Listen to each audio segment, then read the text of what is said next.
Hi, thank you so much for coming to learn about multiple streams of income. My name is Eric Richardson. Today we're going to go over the money making juggernaut. Hence the name Juggernaut. What I teach and what I stress is having multiple streams of income. We all know this is what the wealthy do. They don't put all their eggs in one basket. They have different revenues, different streams of income that are flowing in to get them financial freedom. So I'm pretty sure you've seen my students' testimonies, my students' results, my results.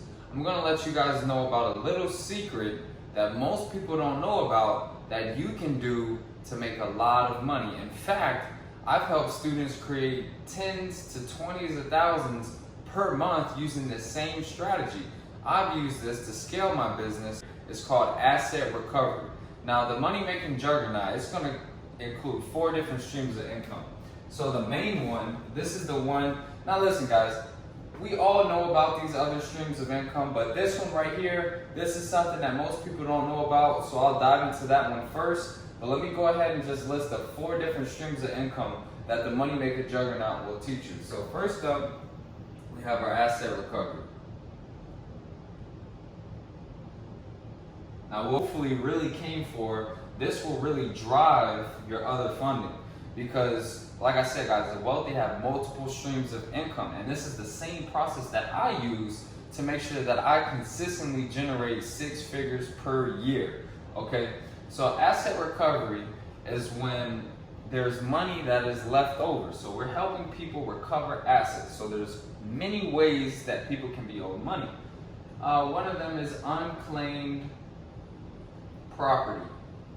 Now, when you think of property, you typically think of a home, okay? But in this case, it's not. So let's just give an example. You had a grandmother who had a bank account, maybe $50,000. Maybe she didn't communicate with your father. Maybe they had a bad relationship. The grandmother passed away. The $50,000, since nobody claimed it, that bank had to report these funds to the state. Now the state has this unclaimed property held at the state's office. And guess who's liable to take this money?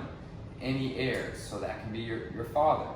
And what we can do as an asset recovery specialist, as an asset recovery agency, as an asset recovery firm, however you want to say it, you reach out to these people and you inform them that they have this money that's owed to them and you help them file it. And in most states, you can charge from 10 to 20%. Okay, so if somebody was owed $100,000, you can get 10% of that just for helping them out. Now you might say, well, how can you find out the people who are owed this money? In my course, I'll teach you that, but to make it simple, you pretty much reach out to the state's office, let them know that you're interested in becoming, it's either an heir finder or a locator, and they will supply you with this list. It's very inexpensive. They'll give you a list of everybody in the state who's owed money, how much they're owed, their address. And what you will do is you'll perform skip tracing. Skip tracing is just researching the person online to find the best phone number or mailing address or email for them, and then you can reach out and pretty much cold call. Now the next thing is going to be tax overage. Now hence this name overage, okay? So there's many people who have their properties foreclosed for tax purposes. They didn't pay their taxes to the county for whatever reason, all right? They didn't pay their taxes. The county reached out to them multiple times, sent them warning letters like, look, if you don't pay your taxes, we're gonna host your property at an auction for your taxes because we need your taxes. The government needs your taxes, guys. So the county will host an auction with a starting bid at the taxes that were owed. Now this property is typically going to sell for a larger amount. Now any profit that is left over, any remaining profit, any remaining overage, surplus, excess funds is due to the previous owner, and many people don't know about this. You can actually look it up. You know, the state law is due to the previous owner. So another way that you can get this list is reaching out to the county, you know, wanting the excess funds list, surplus funds list, tax overage list, and they will supply a list of people who are owed this money. Now you might say, well, why don't these people just do it themselves? These people typically don't know about it. the county does not do a good job at reaching out at all. Most of the time, they send letters to the address that just got foreclosed because it's the last address that they had on record. They don't know where these people live, but as an asset recovery specialist, you will find them. You will find out where they live. So you'll typically do a lot of investigating, a lot of research to find these people. Now, these properties, keep in mind, guys, their opening bid is just for the taxes that the county did not receive. That's usually 10, 20,000. Homes are being sold, guys, for 200 to 300,000, so there's large overages. And in tax overages, there's no caps on the percentage you can charge in most states. Some states they do, but typically for standard, for ethical reasons, 15 to 30% is what you can charge, guys. So you can make a hefty profit doing this. Also, the next one would be mortgage foreclosures. So in a mortgage foreclosure, this is when the person did not pay their mortgage. Very similar to the tax overage. They didn't pay their mortgage. Now there's a final judgment amount, okay? So let's say, somebody has $180,000 remaining on their mortgage. The county will actually host an auction at the opening bid amount as a final judgment amount, $180,000. If the property is sold to a third-party bidder for a larger amount, the profits remaining are due to the previous owner as well. Same thing with this, 15 to 30%. Now you guys might ask, okay, well, is it that easy to just look them up and then boom, you help them file? Well, how do you file? How do you file a claim, guys? So there's many ways that you can file a claim. You can do assignment of interest, where they hand over their interest in the money that's due. You'll help them go after these funds. You'll use an attorney, and guys, it's not really difficult to get an attorney. And typically starting off, you can get an attorney that will work based off of contingency. So you don't have to put any money up front. You get an attorney to agree to help you file the claim, and they get paid once you get paid. And that's typically the whole beauty of this business, is that we don't charge any upfront fees at all to our claimants, to the previous owners. We assist them on filing this claim. We don't charge any upfront fees. We only get paid once they get paid, because as you guys know, telling somebody that they're owed money can seem like a scam. The way that you provide, assurance to them and a little sense of ease is that, look, sir, we're not, or ma'am, we're not charging any upfront fees. This is what our company does day in, day out. We assist people on filing claims to obtain the funds that are rightfully due to them. You provide county documents, you provide anything that will give you great transparency so that they're comfortable with working with you. Now, another way that you can do this is just filing the claim as a third party. There's many counties that allow third parties to submit these claims for the previous owner. No attorney required at all. You would fill out the paperwork. In my course, I have all the paperwork. You'll have an agreement form. You'll have an assignment of interest form that's in that course. You'll get your response of funds payable, which is informing the county, please make this check payable to the asset recovery company so that, our company can receive the check. Then you'll disperse the funds to the claimant. Also, you will have the limited power of attorney. Most counties will require you to have a limited power of attorney, and it's not difficult to get, guys. All this paperwork will be provided in the course. I'll show you step by step exactly how to get deals, how to find deals, what to say to the previous owner, how to close, how to do research on the properties. Everything you guys need, the same simple steps that my students use, you will use. Now, I can't guarantee results, guys, but I do know that this process works not only for myself, but many of the students who've taken this course and gotten results, guys. So another way, the last way that you can help somebody is just filling out the paperwork for them. Everything's in their name. Helping them file the claim. You would submit a mailing package. They would submit that to the county or the state. They will get paid, then you invoice them. Now, to do this, you guys have to ensure that you have a great relationship with the client. I've never had somebody not pay me on my invoice because they're so ecstatic that they've received these funds. These are money that they didn't know about, they had no idea, and they're getting blessed with these funds, so they'll be happy to bless you back.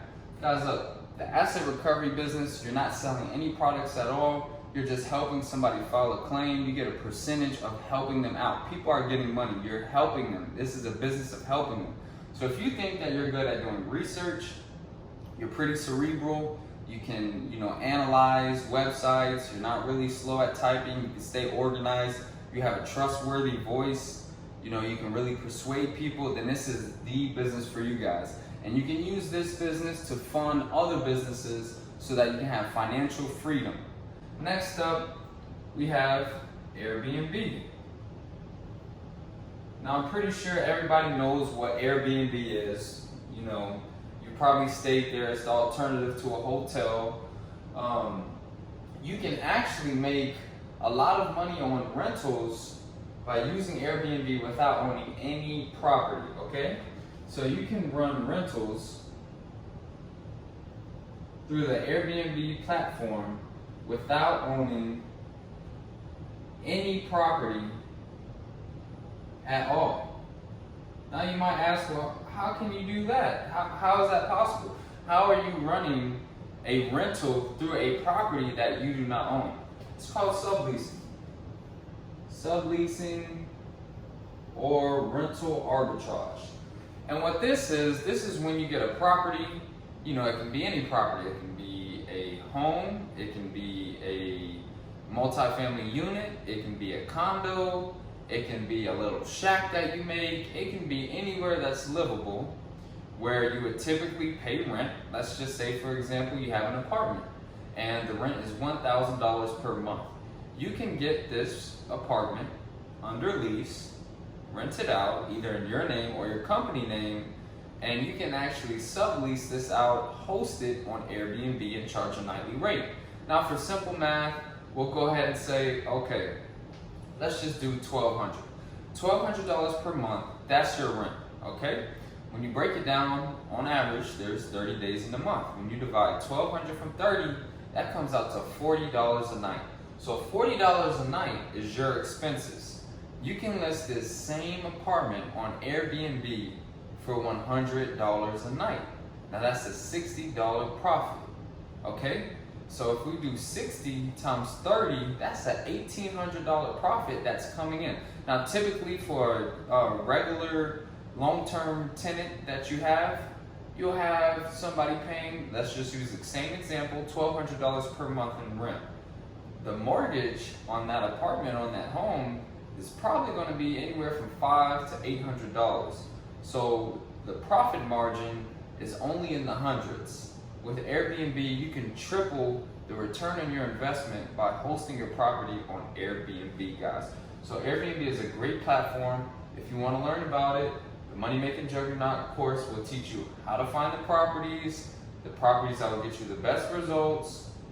It will tell you how to talk to these owners, because you have to communicate to them in a way that it makes sense. Because property owners, landlords, at the end of the day, they want consistent tenants that are going to keep their property in great shape and pay their rent on time. And by you being an Airbnb host, you can explain to them, like, look, this is our business. We take pride in providing a luxurious experience for our guests, so the property is going to be in tip-top shape at all times. Your rent will always be paid. This is our business as well. So in reality, guys, you will be the best tenant ever. But I will teach you guys how you can persuade the landowners to run this Airbnb property, and you can scale it, guys. Once you get one property, you can get more. Okay, next we have real estate wholesaling. Now this is a business that I know a lot of you guys have been hearing around the internet lately. I'm pretty sure you already know about it. It's when you get a distressed property, okay? It can be a property that's boarded up, in the area where there's other homes that have higher value. So these are considered the comparables. You get a home that is distressed, boarded up, high grass, maybe delinquent taxes. The owner isn't taking care of the property, so they are a highly motivated seller. There's somebody who's looking to get rid of their home at a discounted rate. What you can do is you can get this property under contract and you can reassign that contract for a higher rate and get a fee. So when you do wholesaling, usually you will have what is called your due diligence period. And this is going to be typically 14 to 21 days where you as an investor have your due diligence to do research on the property, get your estimated repair costs, and make sure it's a good investment. That's for a typical investor. As a wholesaler, this is your time when you can get that contract off. And you have it, an inspection clause that if things turn out to be more expensive or just, not in your budget, you can cancel that contract, penalty free. So this is where wholesaling can be a very lucrative business and low risk. You can get a property under contract. If you don't find somebody to assign it to, you can reach back out to them and say, hey, the estimated repair costs end up being too much, than the budget that we had, so we're gonna have to cancel this one. Any type of earnest money you might have put down, you'll receive it back. You bear no risk at all. So this is a great business. And guys, look, I've seen people assign contracts upwards of 20 to 30,000. Me personally, I teach you guys starting off how to, build your wealth before you can get greedy. So I teach you guys on your first deal, let's just go ahead and get 2 to 5,000. On the next one, let's get 10. Then you can gradually grow. And also, it's a great business to scale as well. Now, next up, we have Forex. Now, in Forex, I'm pretty sure a lot of you guys have seen this, and you've seen the scam Forex, where people are trying to get you to sign up, iMarkets Live, Platinum, whatever, this, that. You've seen these guys in these nice suits, and they're posting, saying how to make all this money. All of that is fugazi. The real way to trade Forex is to trade like an institutional bank, and that is what we teach. In this course, you will learn how the banks manipulate the markets from retail traders, or retail traders, an everyday trader like me and you. But we will teach you how to get the edge in the market, and this is not something that you pay a monthly fee. The Money Making Juggernaut is a low cost, one-time fee, lifetime access. So if you want to learn about that, it is a great industry to get into. You can make money from anywhere as long as you have Wi-Fi. So I hope you guys enjoyed this. This is just a little taste of what's in the course. The course is great, guys, I'm telling you. Typically, the asset recovery business, I want you guys to do your research. People are charging minimum $1,500 to teach this. Now you might ask, well, why are you teaching it for such a low rate? This business is very simple. I wouldn't consider it easy, but I don't think that it should be charged that much. Yes, my students are paying $250, whatever amount for the course, and they're getting deals in the thousands, 5,000, 7,000, 10,000, 14,000. So you're getting a large return on your investment, and I could charge that much. I'm not in it for that, guys. I have to get paid something, obviously, for putting together this information and to allow you to have the wherewithal to obtain money like how my students have, but I wanted to provide it at a low rate, packaging everything. Even, Airbnb, when I originally learned how to do Airbnb, I took a course that cost $1,000. So pretty much in value, if the market is charging $1,500 for asset recovery, $1,000 for Airbnb, I've seen real estate courses cost $500. When I first started learning education on Forex, it cost $500 as well. That's a little over $3,000 worth for literally 1/10 of the price, guys. So if this is ready for you, wait no longer. I'll see you on the inside.